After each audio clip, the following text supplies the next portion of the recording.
share ko po paano ko magluto ng aking pork steak. Ito po yung ingredients. Toyo, bell pepper, ito mantika, pang prito natin mamaya. Ito po, paminta at pork cubes. Nasa inyo na po kung gusto nyo lagyan ng pork cubes. Ito po, paprika. Ito po, dinikdik na bawang. Lahat po to pagsasamahin natin. Ito na po yung karne ko na pinay-slice ko na ng manipis. Kasim po ginamit ko. Ito po, ganito po. Paghaluin po natin lahat ng ingredients. Toyo, bell pepper, bawang na dinikdik, paprika, paminta, at pork cubes. Makalimutan, ito nga po pala, maliit na luya. Para mantanggal ng, maliit lang po na luya para pantanggal ng lansa. Yan po, hinalo ko na. At ito po, sibuyas. Hiniwa ko na po. Yan.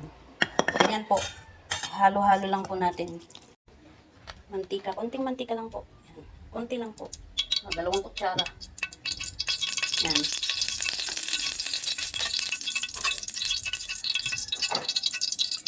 Mainit na po. Mantika. Ilagay na po natin ang ating binabad na karne. Yung ating tinimplang baboy. Hintayin po lang natin siya na magmantika hanggang po matuyo. Pabayaan po muna po natin, takpan po natin siya. Ito po, tuyo na po siya. Magmamantika na pa siya. Halu-haluin natin, baka po masunog. Yan po. Yan po. Lagyan na po natin ng tubig. Para po palambutin pa natin siya.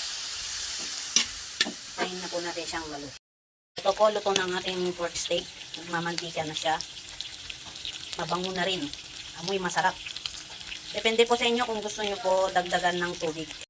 Lagyan ko po ng tubig para po may sarsa. Kasi po, ang anak ko gusto niya may sarsa. Depende po sa inyo kung gusto nyo tuyo. Huwag nyo na pong lagyan ng tubig. Pero ako, nilagyan ko po tubig para may sarsa. Nakalimutan po bumili ng sibuyas. Pwede nyo rin pong patungan ng sibuyas para mas masarap. Thank you po. Thanks for watching.